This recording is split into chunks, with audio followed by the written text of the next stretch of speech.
चलिए, good morning. सो एक chapter लेके आया हूँ जिसका नाम है ऑडिट डॉक्यूमेंटेशन। तो इस वाले वीडियो में हम इस चैप्टर को पढ़ेंगे भी, समझेंगे भी, रिवाइज भी करेंगे। ये चैप्टर मैं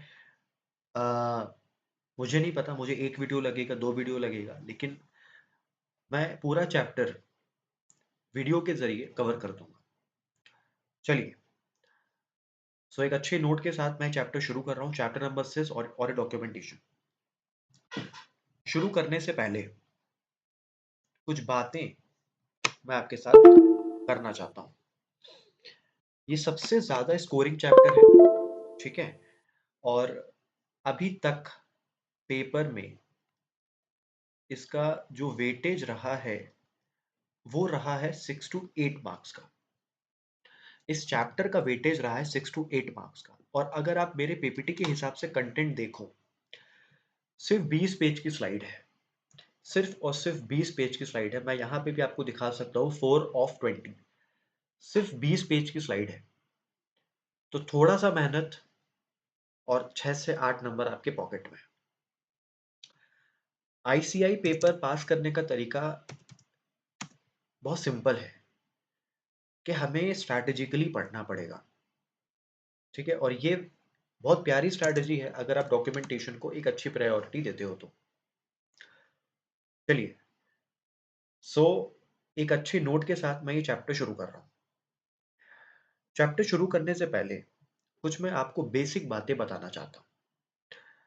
चैप्टर शुरू करने से पहले पहले मैं कुछ आपको बेसिक बातें बताना चाहता हूँ। अच्छा, ठीक है। थोड़ा सा मेरा प्रोसेसर स्लो है, तो हो सकता है कि आपको थोड़ा सा लैग लगे, बट थोड़ा सा बेयर कीजिएगा। मैं अपने तरफ से पूरी कोशिश कर रहा हूँ कि आपके समझने में और मेरे क्वालिटी में कोई कॉम्प्रोमाइज ना हो, ठीक है? तो मैं जो आपके साथ बात करना चाह रहा हूँ वो कुछ इस तरीके से है। मेरी बात बहुत आराम से सुनिएगा। जस्ट अ सेकेंड, ठीक है। सबसे पहली बात, हमारे ऑडिट में 3 फेजेस होते हैं, ठीक है? हमारे ऑडिट में 3 फेजेस होते हैं। सबसे पहला फेज होता है प्लानिंग फेज, फिर आपका आता है एग्जीक्यूशन फेज, और फिर आपका आता है रिपोर्टिंग फेज, ठीक है? एक सेकंड में थोड़ा सा अ, मुझे आइडिया भी नहीं है पेन का साइज कैसे चेंज करते हैं, ठीक है? कोई बात नहीं। अच्छा, ठीक है, यहाँ से शायद कुछ हो सकता है, ठीक है? मैं इसलिए पहले बोल रहा हूँ, थोड़ा सा मुझे बेयर कीजिएगा, ठीक है? कि थोड़ा सा मैं टेक्नोलॉजिकली उतना अवेयर नहीं हूँ, ठीक है? चलिए, ठीक है। तो मैंने क्या बोला, ऑडिट में 3 फेजेस होते हैं: planning phase, execution phase, reporting phase, ठीक है? अब देखो, नाम से ही क्लियर है, प्लानिंग फेज, ठीक है? हम किसी क्लाइंट की ऑडिट शुरू करते हैं तो ऐसे ही नहीं शुरू कर देते हैं कि हाँ बस गए और कर लिया। प्लानिंग फेज में हमें प्रॉपर प्लानिंग करनी पड़ती है, ठीक है? प्लानिंग का स्टैंडर्ड है ऐसे 300, ठीक है? और हम प्लानिंग कब कर पाएंगे? जब हम क्लाइंट की अंडरस्टैंडिंग लेंगे। हम प्लानिंग कब कर पाएंगे? जब हम क्लाइंट की अंडरस्टैंडिंग लेंगे। तो अंडरस्टैंडिंग का हमारा स्टैंडर्ड आ जाता है ऐसे 315। मेरे पास सुनिए का बहुत आराम से। ऑडिट के 3 फेजेस होते हैं: planning phase, execution phase, reporting phase. Planning, नाम से क्लियर है कि आप किसी भी क्लाइंट की ऑडिट ब्लैंक माइंड से या एवे ही शुरू नहीं कर दोगे। You have to have a proper plan. तो प्लानिंग हम लोग करते हैं 300 के हिसाब से, लेकिन प्लानिंग करने के लिए हमें पहले क्लाइंट की अंडरस्टैंडिंग लेनी पड़ती है। मैं आपको एग्जांपल दे रहा हूँ आपकी पढ़ाई की। आप जब सीए इंटर की प्लानिंग करते हो तो आप पहले सीए इंटर के सब्जेक्ट्स को समझते हो बॉस, कि हाँ 6 सब्जेक्ट्स हैं, ठीक है? ऑडिट टफ है, टैक्स टफ है, ठीक है? जीएसटी हो जाएगा, मतलब ठीक है। आप प्लानिंग करते हो, अच्छा ये तीन तीन सब्जेक्ट थ्योरी हैं, 3 सब्जेक्ट प्रैक्टिकल हैं, हमें इसको इतना टाइम देना है, हमें इसको मॉर्निंग में पढ़ना है, हमें इसको प्लानिंग करते हो ना। तो प्लानिंग कैसे करते हो? जब आप पूरे सब्जेक्ट्स की, पूरे कोर्स की अंडरस्टैंडिंग लेते हो। तो वही चीज़ यहाँ पे भी फिट बैठती है कि हमें सबसे पहले क्लाइंट की अंडरस्टैंडिंग लेना पड़ेगा, और अंडरस्टैंडिंग लेते हैं ऐसे 315। मैं बेसिक बेसिक बातें करूंगा, वैसे तो प्लानिंग फेज में और भी चीज़ें आती हैं। फिर कहने की ज़रूरत नहीं है, जो आपने प्लान किया आप उसी को एग्ज़ीक्यूट करोगे। मतलब जो आपने प्लान किया, आप उसी को एग्ज़ीक्यूट करोगे, मतलब आप यहाँ पे अपने ऑडिट प्रोसीजर्स लगाओगे, ठीक है? ऑडिट प्रोसीजर्स का मतलब क्या होता है कि या तो आप इंक्वायरी करोगे, या तो आप ऑब्ज़र्वेशन करोगे, या तो आप इंस्पेक्शन करोगे, बहुत सारी चीज़ें होती हैं, ठीक है? बहुत सारी चीज़ें होती हैं इसमें, ठीक है? मैं थोड़ा-सा रेस्ट्रिक्ट करूँगा, ठीक है? जितनी ज़रूरी है मैं उतनी बातें बोलूँगा, ठीक है? रिपोर्टिंग फेज में क्या होता है कि ऑन द बेसिस ऑफ जो आपने एग्जीक्यूशन किया है। देखो, आपने ऑडिट को एग्जीक्यूट किया होगा, आपने ऑडिट प्रोसीजर्स लगाया होगा, तो कुछ ना कुछ कंक्लूजन आपने ड्रॉ किया होगा ना। मतलब रिपोर्टिंग फेज में क्या है, just a second, where is my cursor, okay.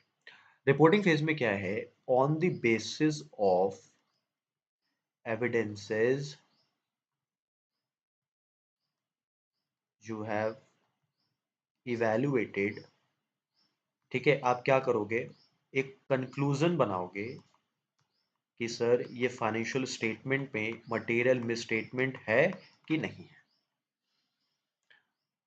मेरी बात बहुत आराम से समझिएगा।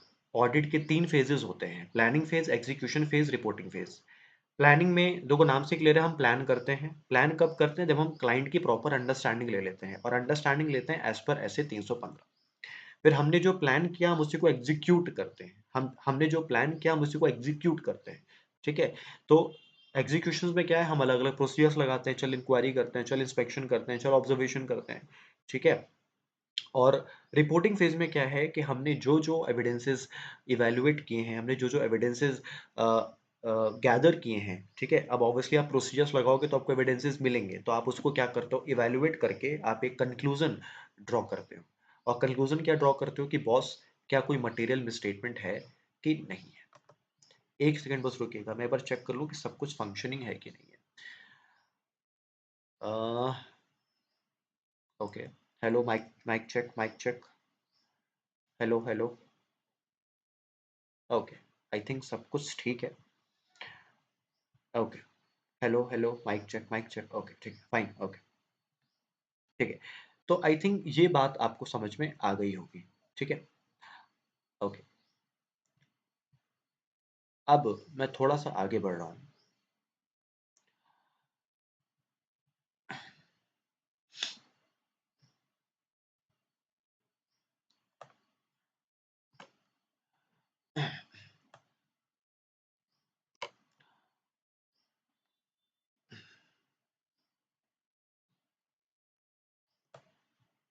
एक सेकंड दीजिएगा, थोड़ा सा मैं आगे बढ़ रहा हूँ।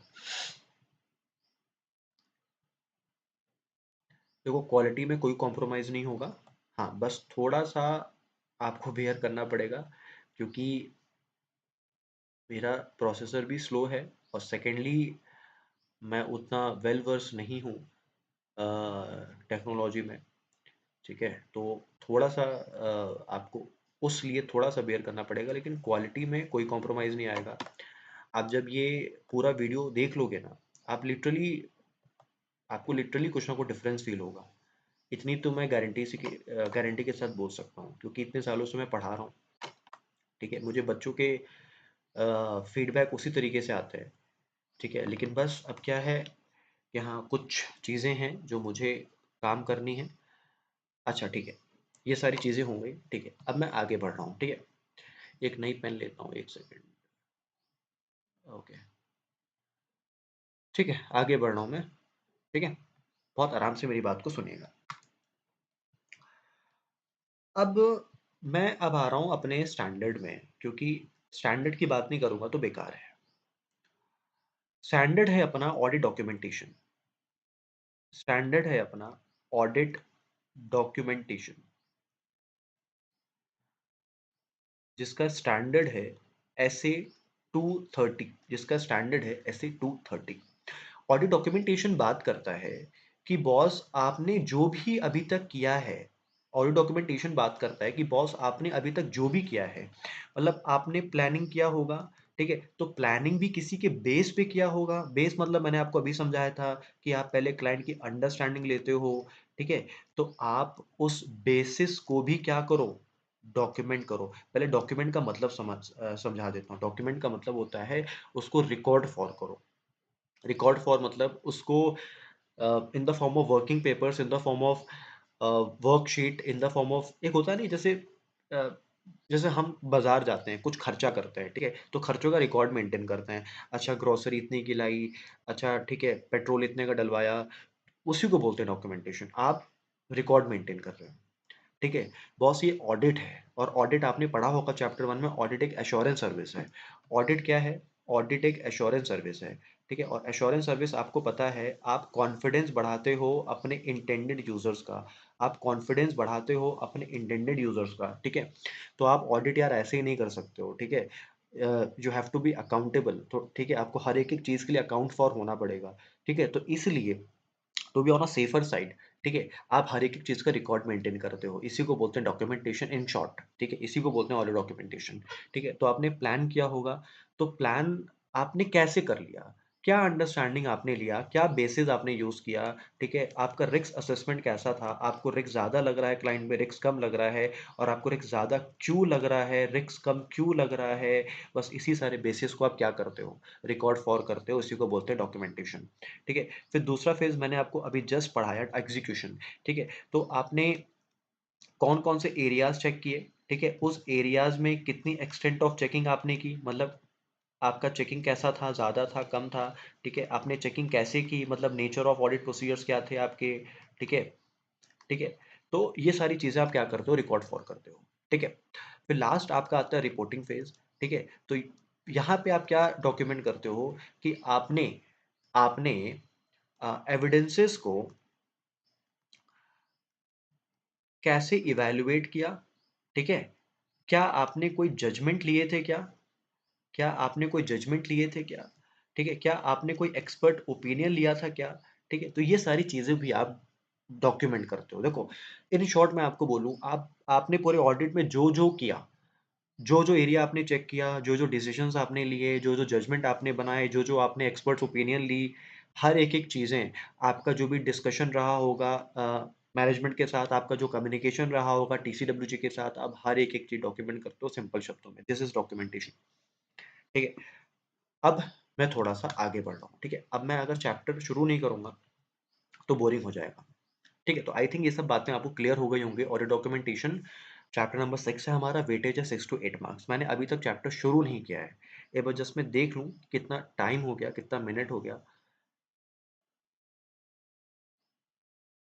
ठीक है। अराउंड ये देखिए, यहाँ से दिख रहा होगा 12 मिनट हो गया है, और मैंने अभी तक चैप्टर को शुरू नहीं किया है, ठीक है। चलिए फाइनली शुरू कर रहा हूँ चैप्टर 6 और डॉक्यूमेंटेशन। देखो बेस बनाना जरूरी है, ठीक है, बेस नहीं बनाऊंगा तो मजा नहीं आएगा। अब देखो फटाफट आपको समझ में आएगा, ठीक है।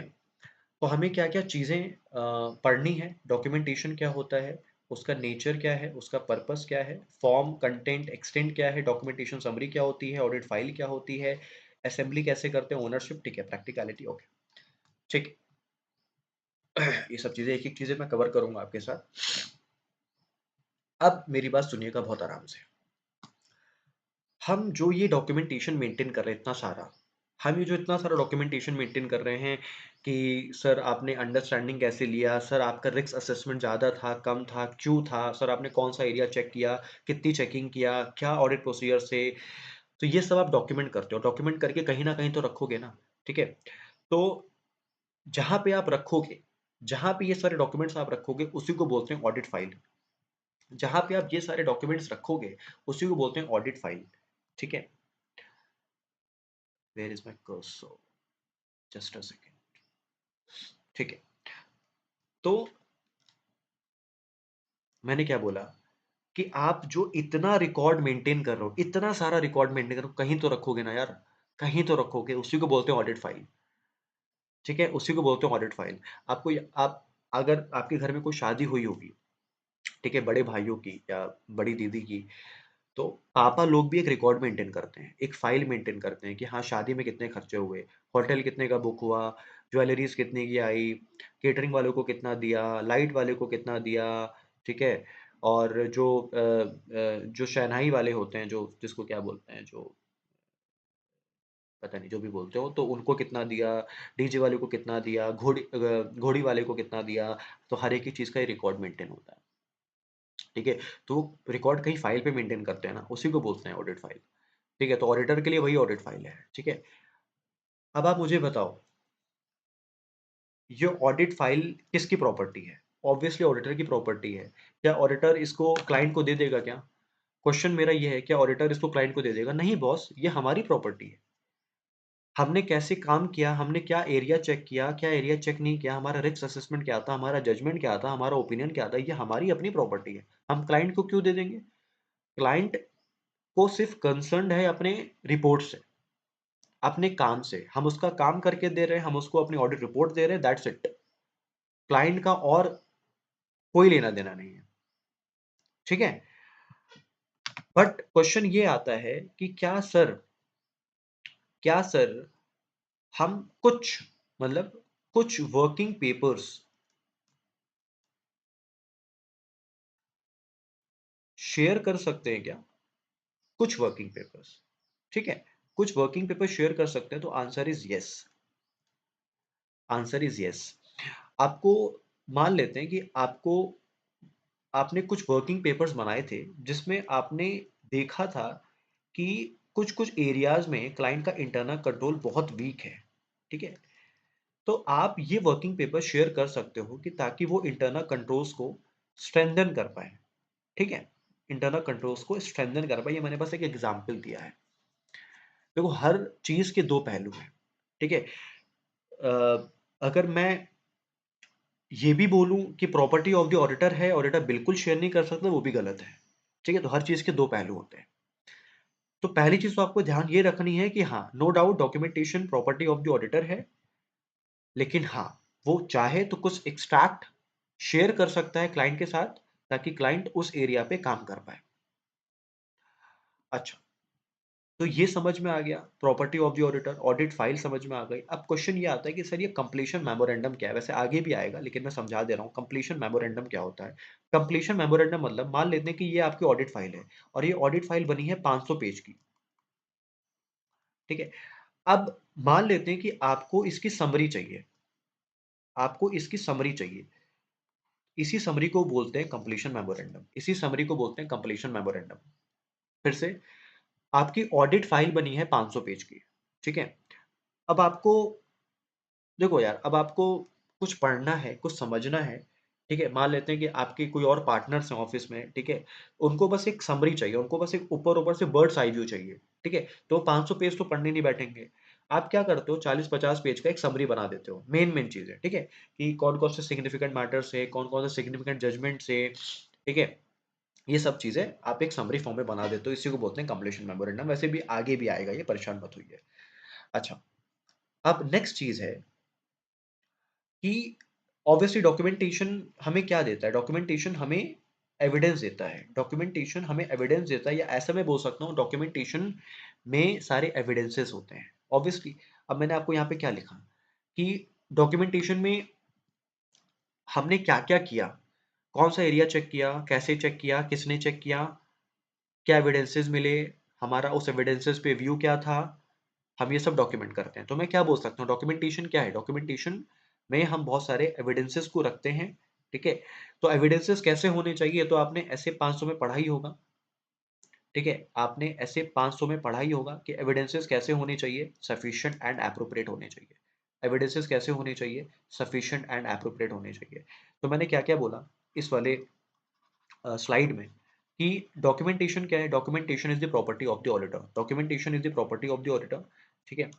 और डॉक्यूमेंटेशन में क्या होता है? डॉक्यूमेंटेशन में सारे एविडेंसेस का रिकॉर्ड होता है, ठीक है। और एविडेंसेस कैसे होने चाहिए? एज पर ऐसे 500, ठीक है। सफिशिएंट एंड एप्रोप्रिएट होने चाहिए, ठीक है। सफिशिएंट एंड एप्रोप्रिएट होने चाहिए। कभी मैं 500 का वीडियो बनाऊंगा तो मैं वहां पे और अच्छे से कवर कर दूंगा, ठीक है। अच्छा, अब आप जो चीजें डॉक्यूमेंट कर रहे हो, उसको आप किसी फाइल में रखते हो, ठीक है। ऐसे तो आप रख नहीं दोगे कहीं पे भी, ठीक है। उसको एक फाइल में रखोगे, ठीक है। उसी फाइल को क्या बोलते हैं? Audit file. उसी फाइल को क्या बोलते हैं? ऑडिट फाइल, ठीक है। और उस फाइल की समरी को क्या बोलते हैं? Completion memorandum. उसी फाइल की समरी को क्या बोलते हैं? Completion memorandum. So I think यहां तक आपको क्लैरिटी होगी कि ऑडिट फाइल क्या होती है, कंप्लीशन मेमोरेंडम क्या होता है। ओके,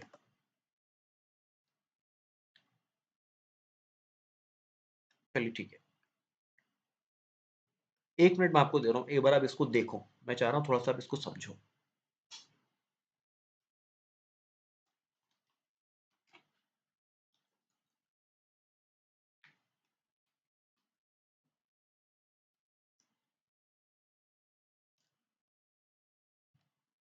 चलिए ठीक है, आगे बढ़ रहा हूँ मैं बहुत लेंथी नहीं करना चाह रहा वीडियो को। ठीक है, तो ऑडिट डॉक्यूमेंटेशन क्या है? ऑडिट डॉक्यूमेंटेशन, एक सेकंड में पेन चेंज कर लो एक बार। ठीक है, ओके। सो ऑडिट डॉक्यूमेंटेशन क्या है? It deals with the auditors responsibility. आप मुझे बताओ, डॉक्यूमेंट, ऑब्वियसली यार, ऑब्वियसली कौन मेंटेन करेगा? ऑडिटर ही मेंटेन करेगा ना। आपका काम क्लाइंट क्यों मेंटेन करेगा? ऑडिटर्स रिस्पॉन्सिबिलिटी, ठीक है। Deals with auditor's responsibility to prepare documentation. ये ऑडिटर की जिम्मेदारी है कि वो डॉक्यूमेंटेशन मेंटेन करे, ठीक है। It is to be adopted as necessary in the circumstances when applied to audit of other historical financial statement, ठीक है। Specific documentation requirement of other SAs do not limit the application of this SA. इसका क्या मतलब हुआ कि, example दे रहा हूं मैं, कि मान लेते हैं कोई स्टैंडर्ड है 210, ठीक है। 210 का नाम क्या है? Agreeing the terms of audit engagement, ठीक है। मैं इसको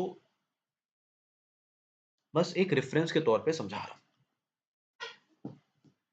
ऐसे 210 क्या बोलता है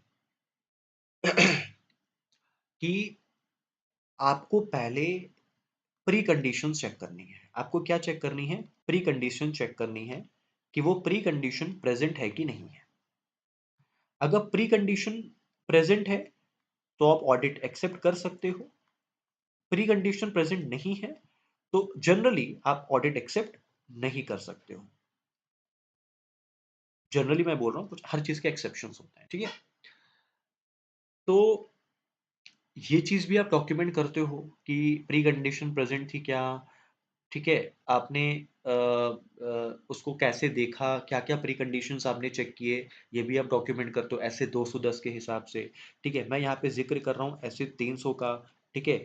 300 में ये लिखा हुआ था कि आप जब प्लानिंग करते हो आप उसको भी डॉक्यूमेंट करते हो, आप जब स्ट्रैटेजी बनाते हो आप उसको भी डॉक्यूमेंट करते हो, आप जब प्रोग्रामिंग बनाते हो उसको भी डॉक्यूमेंट करते हो, और अनफॉर्चुनेटली कभी कुछ चेंजेस आ जाते हैं इन तीनों में तो आप उसको भी डॉक्यूमेंट करते हो, ठीक है। तो ये सारी रिक्वायरमेंट हो गई अदर ऐसे की, ठीक है। 300 ये बात करता है, ठीक है। 300 ये बात करता है और 210 ये बात करता है, ठीक है। ये सब अपनी अपनी जगह ठीक है, ये सब अपनी अपनी जगह ठीक है। लेकिन आप ये नहीं कह सकते कि सर हमें ऐसे हमें 210 ने सिर्फ इतना ही बोला था तो हमने इतना ही डॉक्यूमेंट कर लिया, हमें 300 ने इतना ही बोला था तो हमने इतना ही डॉक्यूमेंट कर लिया। नहीं, आपको ये ध्यान रखना है कि आपके लिए ये जो मेन स्टैंडर्ड है 230, ये सबसे मेन स्टैंडर्ड है, ठीक है। आप 210 भी कंप्लाई करोगे, 300 भी कंप्लाई करोगे और 230 भी कंप्लाई करोगे। आप ये नहीं बोल सकते सर हम 210 में तो इतनी बातें लिखी थी, हमने इतना करके छोड़ दिया। सर 300 में इतनी बातें लिखी थी, इतना करके छोड़ दिया। नहीं बॉस, आपको ये भी कंप्लाई करना है, ये भी कंप्लाई करना है, और ये तो कंप्लाई करना ही करना है, ये तो कंप्लाई करना ही करना है, क्योंकि ये मेन स्टैंडर्ड है। 230 तो कंप्लाई करना ही करना है, ये मेन स्टैंडर्ड है। तो यहाँ पे यही चीज बोल रहा है, दी स्पेसिफिक स्पेसिफिक स्पेसिफिक मतलब 210 210 और 300 requirement do not limit the application of this ऐसे, ठीक है। अगर 210 की कोई स्पेसिफिक रिक्वायरमेंट है कि नहीं आपको डॉक्यूमेंटेशन ये भी मेंटेन करना है वो भी मेंटेन करना है, तो इससे आपके ऐसे 230 पे कोई इम्पैक्ट नहीं आएगा। 230 भी आपको कंप्लाई करना है और 210 और 300 भी कंप्लाई करना है। तो मैंने सिर्फ रेफरेंस के तौर पे यूज किया है, ऐसे हर स्टैंडर्ड में अपने अपने डॉक्यूमेंटेशन रिक्वायरमेंट है। अच्छा, लॉज और रेगुलेशंस में स्टैब्लिश एडिशनल डॉक्यूमेंटेशन रिक्वायरमेंट, ठीक है। बहुत सिंपल है कि अगर लॉ और रेगुलेशन आपको बोलता है कि नहीं नहीं ये एडिशनल डॉक्यूमेंटेशन आपको और मेंटेन करना चाहिए, ठीक है, ये एडिशनल डॉक्यूमेंटेशन आपको और मेंटेन करना चाहिए, तो आपको वो भी मेंटेन करना है। मतलब आपको 230 तो कंप्लाई करना ही करना है, और अगर लॉ और रेगुलेशन भी कुछ बोल दे रहा है तो वो भी आपको कंप्लाई करना है। मतलब ये दोनों चीज आपको कंप्लाई करनी है। तो मतलब अगर मैं कंक्लूड करूं तो 230 तो आपका हो गया कॉमन, 230 आपका हो गया कॉमन। टू 230 के साथ आपको अदर एसेस भी कंप्लाई करने हैं, ठीक है। और 230 के साथ आपको लॉ और रेगुलेशंस भी कंप्लाई करना है, मतलब लॉ और रेगुलेशंस के जो रिक्वायरमेंट्स हैं उसको भी कंप्लाई करना है।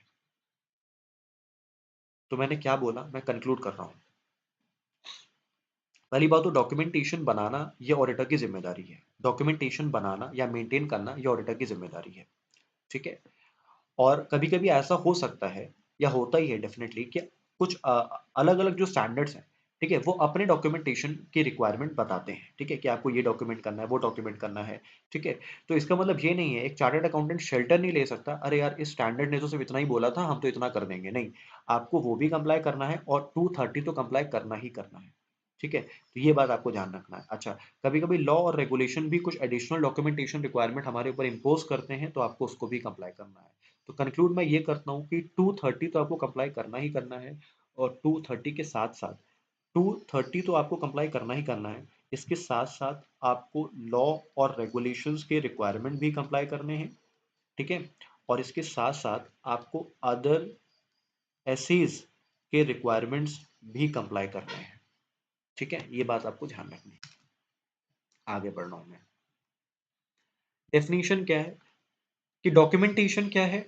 It is a record of आपने क्या प्रोसीजर्स लगाया, आपने क्या एविडेंसेस पाया और आपने क्या कंक्लूजन ड्रॉ किया। बहुत सिंपल डेफिनेशन है। डॉक्यूमेंटेशन क्या है? आपने क्या प्रोसीजर लगाया, आपने क्या एविडेंस पाया और आपने क्या कंक्लूजन बनाया। यही तो मैं यहाँ पे समझा रहा था आपको, यही तो मैं यहाँ समझा रहा था कि आप पहले क्या करोगे, प्रोसीजर्स लगाओगे, फिर एविडेंसेस मिलेगा, फिर उस एविडेंसेस को क्या करोगे, इवेल्युएट करोगे। यही तो मैं आपसे बोल रहा था। आप पहले प्रोसीजर्स लगाओगे, ठीक है, आप पहले प्रोसीजर्स लगाओगे, फिर एविडेंसेस आपको मिलेगा, फिर उसको इवेल्युएट करोगे, ठीक है। तो वही चीज तो है, डॉक्यूमेंटेशन क्या है? It is a record of audit procedures perform, audit evidence obtain and conclusion the auditor reached. अब सर डॉक्यूमेंटेशन बनाने के पीछे का ऑब्जेक्टिव क्या है? सर सिंपल ऑब्जेक्टिव है ताकि हमारे पास एक सफिशिएंट और एप्रोप्रिएट रिकॉर्ड रहे, और दूसरा कि सर ये बहुत बड़ा एविडेंस का काम करता है कि हमने अपनी ऑडिट प्रॉपर प्लानिंग के तरीके से की थी। देखो कल चल के अगर हमारे ऊपर कोई केस कर देता है, देखो आजकल आपको ही पता है चार्टर्ड अकाउंटेंट्स के ऊपर केस हो रहे हैं, ठीक है, होते रहते हैं। तो कल चल के, ठीक है, अगर कल चल के हमारे ऊपर कोई केस कर दे रहा है कि ये एक्स सीए ने या वाई सीए ने अपना काम ठीक से नहीं किया, नेग्लिजेंटली काम किया, चार्ज ऑफ नेग्लिजेंस का केस लगा देता है, तो as as the chartered accountant, ठीक है, हम क्या कर सकते हैं, हम अपने डॉक्यूमेंटेशन दिखा सकते हैं, ठीक है, कि बॉस ये हमारे डॉक्यूमेंटेशन है, ये हमने डॉक्यूमेंटेशन मेंटेन किया था, आप ये देख सकते हो, हमने ये प्रोसीजर्स लगाया था, हमने ये एविडेंस पाया था, हमने ये चेकिंग की थी, हमने ये सिग्निफिकेंट मैटर्स देखे थे, हमने ये एक्सपर्ट ओपिनियन देखी थी, आप कैसे कह सकते हो कि मैंने अपना काम नेग्लिजेंटली किया है। तो ये एविडेंस का काम करता है कि हमने अपना काम ठीक से किया था और स्टैंडर्ड के हिसाब से किया था, हमने अपना काम ठीक से किया था और स्टैंडर्ड के हिसाब से किया था, ठीक है। तो सबसे पहला ऑब्जेक्टिव ये बनता है कि ऑब्वियसली हमारे पास एक सफिशिएंट और एप्रोप्रिएट रिकॉर्ड रहता है, और दूसरा कि हमने अपना काम ठीक तरीके से किया था, ठीक है। ओके है, ठीक है। यहाँ पे भी वही सेम चीज बोल रहा है कि नेचर ऑफ डॉक्यूमेंटेशन क्या है, कि हमारे पास एक सफिशिएंट रिकॉर्ड रहे और एविडेंस का काम करे कि हमारी ऑडिट प्रॉपर प्लान थी और हमने लीगल रिक्वायरमेंट के हिसाब से ऑडिट की है। सेम चीज है, एकदम सेम चीज है कि हमारे पास सफिशिएंट एप्रोप्रिएट रिकॉर्ड रहे, और ये एक एविडेंस का काम करता है कि हमारी ऑडिट प्लान थी और परफॉर्म थी एज पर दी स्टैंडर्ड्स। अब नेक्स्ट जो स्लाइड है वो ये है कि सर पर्पस क्या है, आप डॉक्यूमेंटेशन क्यों कर रहे हो, पर्पस क्या है। देखो, अगर हम हर एक चीज का रिकॉर्ड मेंटेन करके चलते हैं, मेरी बात सुनिएगा बहुत आराम से, अगर हम हर एक चीज का रिकॉर्ड मेंटेन करके चलते हैं कि कौन से रिस्की एरियाज हैं, कौन से नॉन रिस्की एरियाज हैं, ठीक है, अ, कितना काम करना है, कितना काम नहीं करना है, क्या ड्यू डेट्स हैं, ठीक है, तो इससे क्या होता है, इससे हमारे टीम मेंबर्स को आसानी होती है। देखो, अगर हम डॉक्यूमेंटेशन मेंटेन कर रहे हैं तो हमें मतलब कौन, एंगेजमेंट टीम को एंगेजमेंट टीम को हेल्प मिलती है अपने ऑडिट को प्लान और परफॉर्म करने में। एंगेजमेंट टीम को हेल्प मिलती है अपने ऑडिट को प्लान और परफॉर्म करने में। मैं एक बार इस शीट को क्लियर कर रहा हूँ, एक सेकेंड।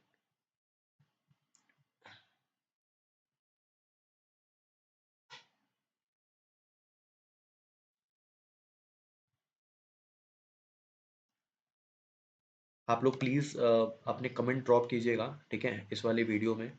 ठीक है, क्योंकि ये मेरा पहला ऐसा वीडियो है जो मैं अ, बना रहा हूँ। मतलब अभी तक तो मैं शॉर्ट्स बना रहा था, और ठीक है, तो ये मेरा पहला एक्सपीरियंस है। तो प्लीज़ अपने वैल्यूएबल फीडबैक्स दीजिएगा, क्योंकि आपके फीडबैक से मुझे मोटिवेशन आएगा कि नहीं यार, मुझे और वीडियोस बनाने हैं। ठीक है, तो प्लीज़, और जो भी आपके जो भी मतलब सजेशंस भी होंगे जैसे, तो आप बताइएगा, मैं उसको प्लीज़ कोशिश करूँगा इम्प्लीमेंट करने की।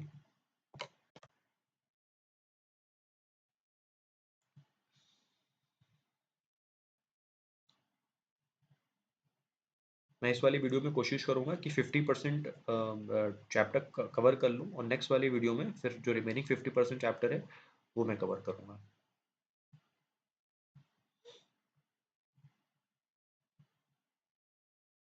ठीक है, ओके।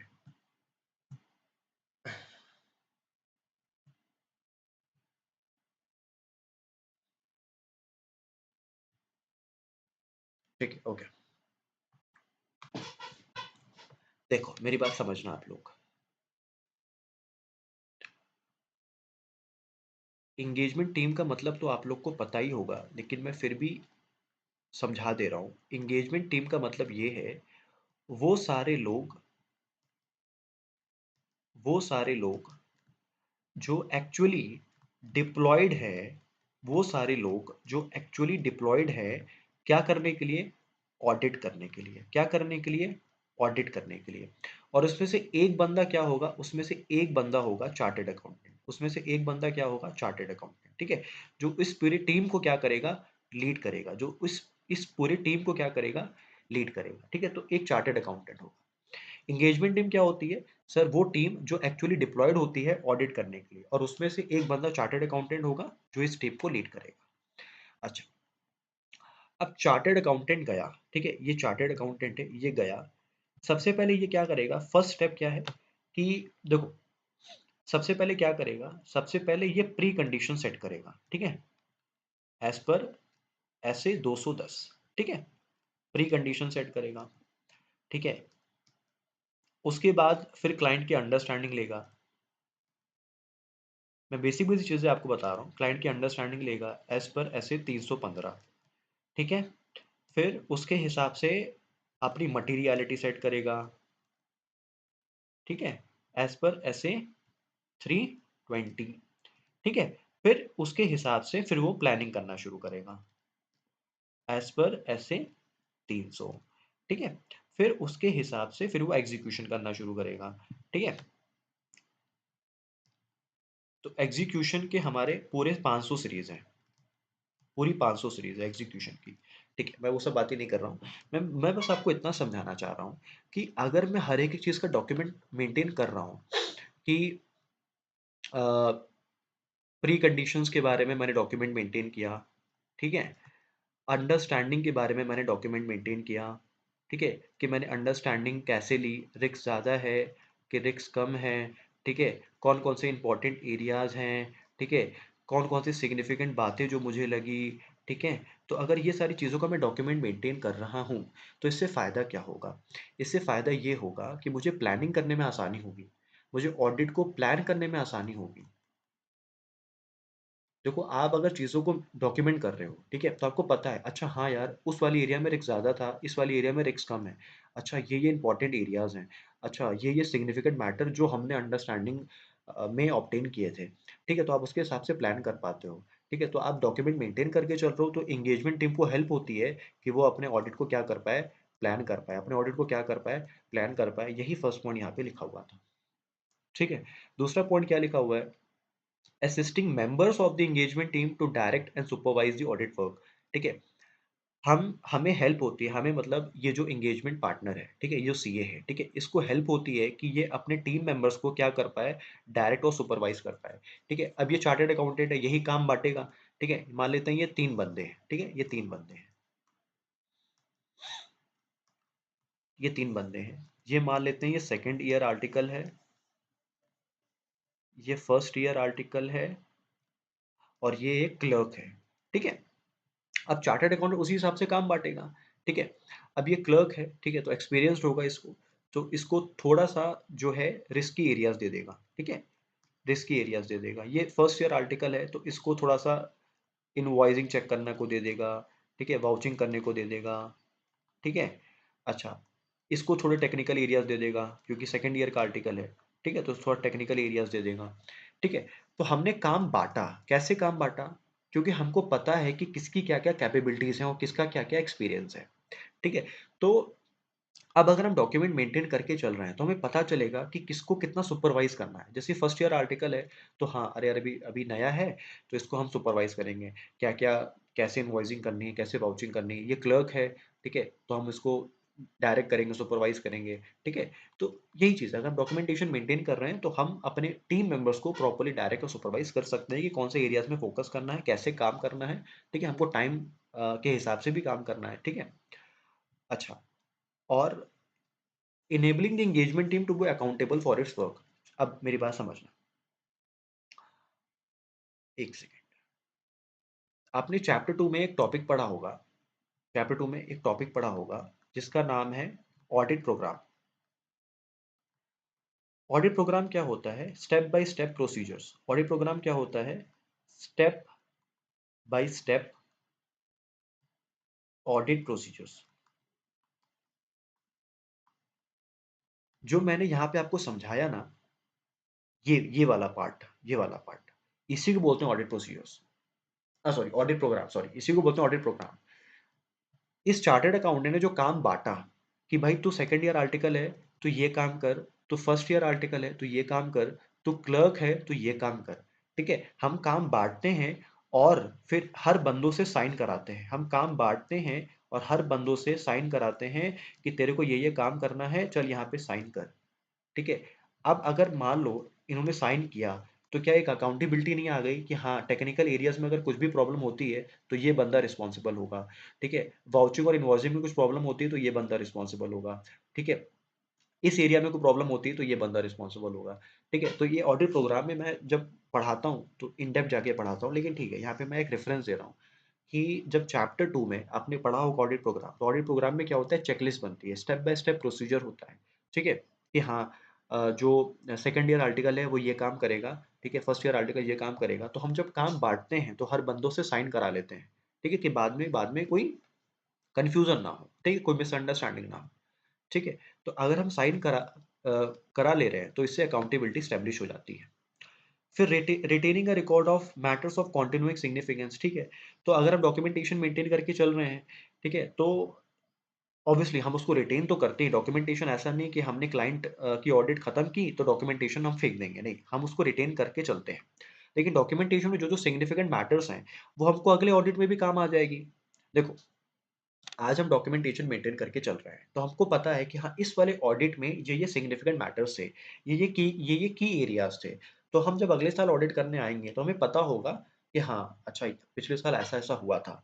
ठीक है, तो वो हमें एक रेफरेंस का काम करेगा। ठीक है, नेक्स्ट पॉइंट है, ऑब्वियसली ये चीज चैप्टर 11 का पार्ट है। ठीक है, ये चीज चैप्टर 11 का पार्ट है। चैप्टर 11 में आपने एक टर्म पढ़ा होगा, एंगेजमेंट क्वालिटी कंट्रोल रिव्यूअर। अब ये कौन होता है, मैं शॉर्ट में समझा दे रहा हूँ, शॉर्ट में समझा दे रहा हूँ। मान लेते हैं ये, मान क्या लेते हैं, ये तो है ही है, ये आपकी एंगेजमेंट टीम है। ठीक है, अब थोड़ा सा मैं इरेज कर रहा हूँ, एक मिनट, थोड़ा सा इरेज कर रहा हूँ, है ना, या तो समझ में नहीं आएगा।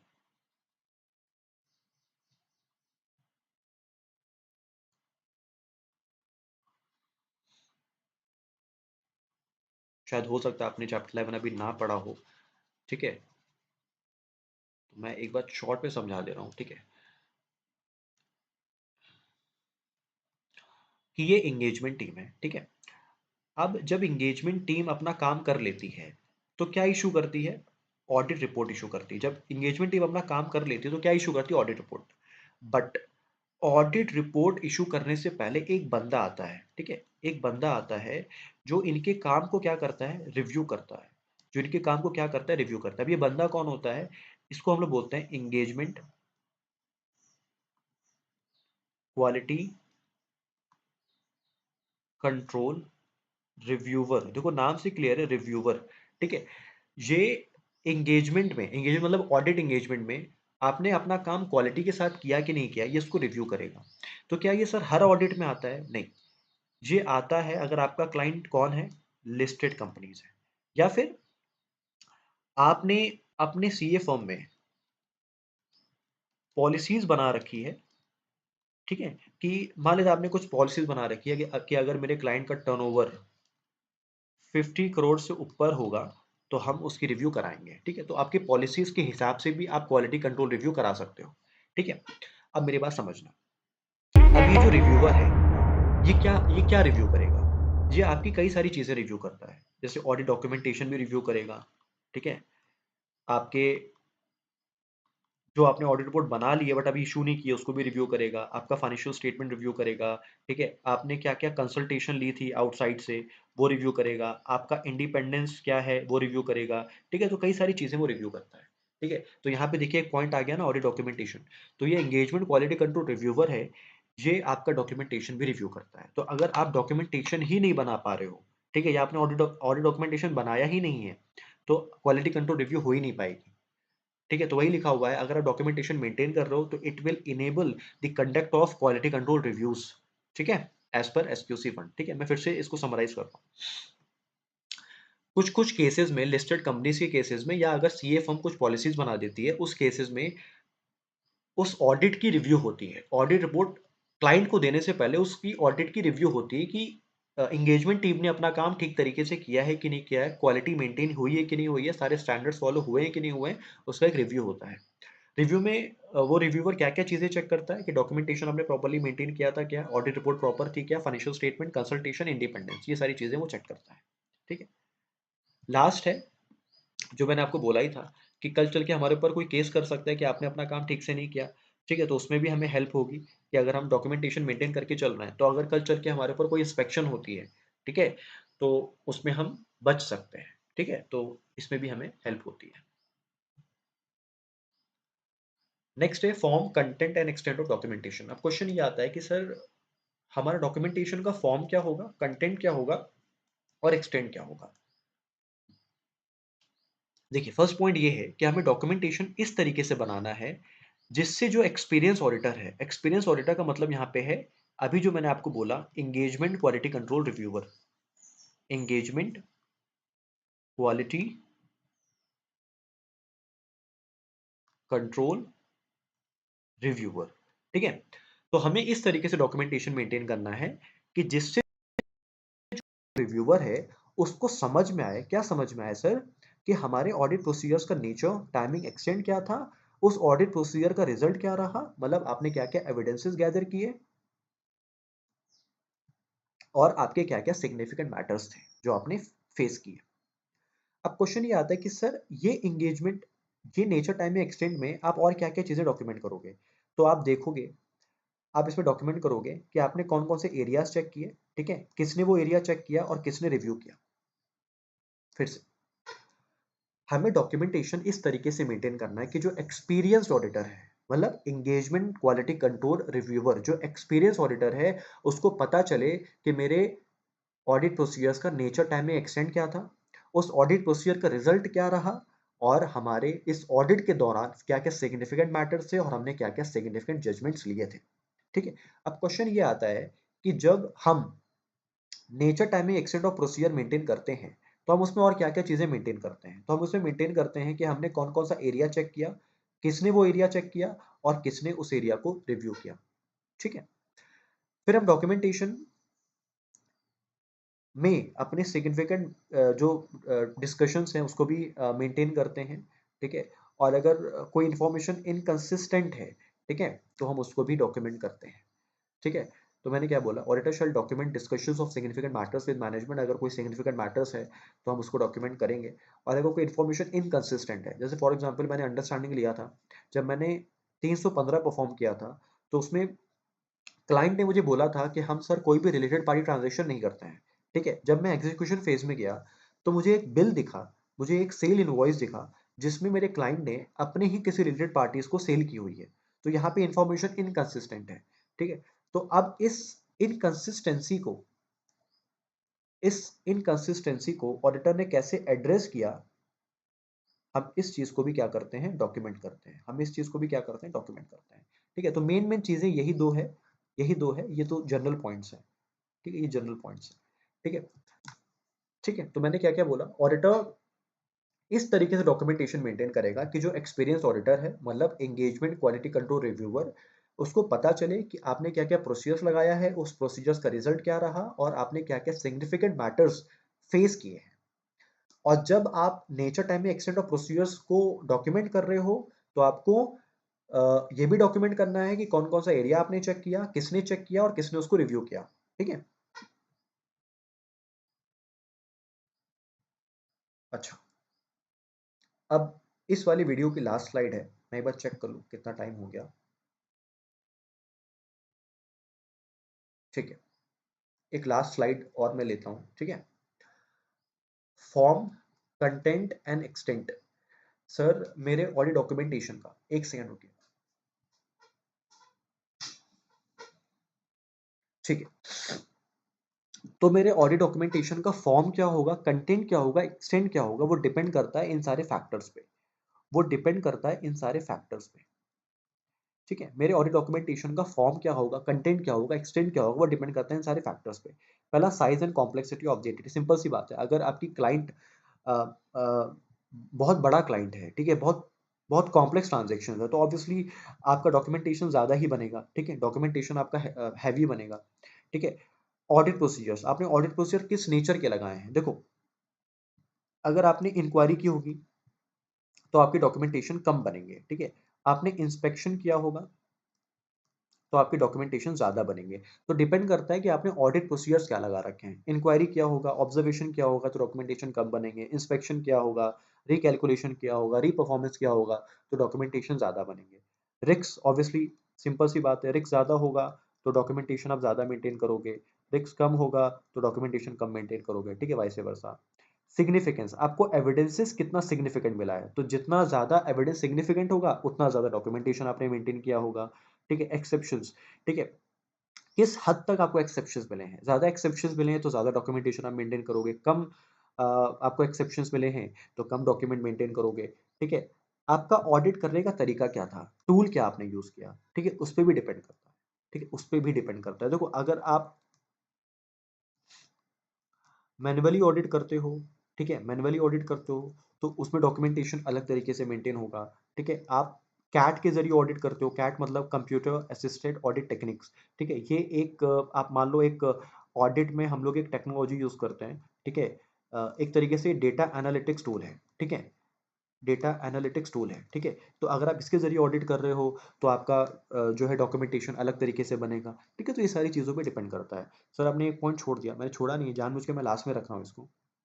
ठीक है, the need to document a conclusion और the basis for a conclusion not readily determinable from the documentation of the work perform or evidence obtain. The need to document a conclusion or the basis of a conclusion not readily determinable from the documentation of the work performed। कभी कभी ऐसा भी होता है कि हमने जो काम कर लिया है, हमने जो काम कर लिया है उससे हमें कुछ कंक्लूजन नहीं मिल पा रहा है। ठीक है, उससे हमें कुछ कंक्लूजन नहीं मिल पा रहा है, तो हमें ऑब्वियसली हमें फिर इस चीज को भी डॉक्यूमेंट करना पड़ेगा कि हमने फिर और क्या ऑल्टरनेट प्रोसीजर्स लगाया कंक्लूजन को ड्रॉ करने के लिए। ये लाइन हैवी है, मैं फिर से बोल रहा हूँ, सुनिएगा। The need to document a conclusion, ठीक है, नीड टू डॉक्यूमेंट कंक्लूजन और the basis for a conclusion not readily determinable from the documentation of the work perform. ठीक है, आपने काम कर लिया है, आपने कुछ एरिया चेक कर लिया है, बट उसमें से कोई भी होता है ना कंक्लूजन, कोई भी रिजल्ट डिटर्मिनेबल नहीं है। तो ऐसे केस में आप क्या करोगे? शांत तो बैठोगे नहीं, आप कुछ अल्टरनेट प्रोसीजर्स लगाओगे, ठीक है? तो आपने अल्टरनेट प्रोसीजर्स क्या लगाया, ठीक है? और फिर अल्टरनेट प्रोसीजर्स लगा के आपने क्या कंक्लूजन ड्रॉ किया, तो उसको भी आप डॉक्यूमेंट करोगे। फिर से size and complexity of the entity, complexity ज़्यादा है, साइज बड़ी है, तो ऑब्वियसली डॉक्यूमेंटेशन डिफर करेगा, ठीक है? Nature of audit procedures, inquiry कर रहे हो, इंस्पेक्शन कर रहे हो, डॉक्यूमेंटेशन डिफर करेगा। रिस्क ज़्यादा है, रिस्क कम है, डॉक्यूमेंटेशन डिफर करेगा। एविडेंस कितना सिग्निफिकेंट आपने ऑब्टेन किया, डॉक्यूमेंटेशन डिफर करेगा। एक्सेप्शंस कितने आइडेंटिफाई किए, ज़्यादा किए, कम के, डॉक्यूमेंटेशन डिफर करेगा। बाकी फिफ्थ वाला पॉइंट तो मैं समझा दिया, the need to document a conclusion, मतलब आपने जो काम किया है उससे कोई कंक्लूजन मतलब नहीं निकल पा रहा है, सो ऑब्वियसली आप कुछ ऑल्टरनेट प्रोसीजर्स लगाओगे, ठीक है? तो डॉक्यूमेंटेशन डिफर करेगा। और लास्ट में आपने क्या टूल यूज़ किया, आपके ऑडिट करने का तरीका क्या था, तो इससे भी डॉक्यूमेंटेशन डिफर करेगा, ठीक है? तो होपफुली आपने इस वीडियो में काफ़ी कुछ सीखा होगा। मैंने कोशिश किया थोड़ा सा इंटरेस्टिंग बनाने की, थोड़ा सा आपको एक एक्स्ट्रा नॉलेज देने की, ठीक है? अराउंड 51 मिनट्स हो गए हैं, ठीक है?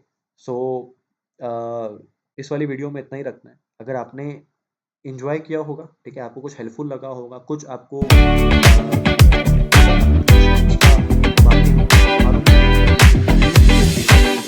ठीक है? आपके फीडबैक से मुझे मोटिवेशन मिलेगा और अच्छी-अच्छी वीडियोज़ बनाने के लिए।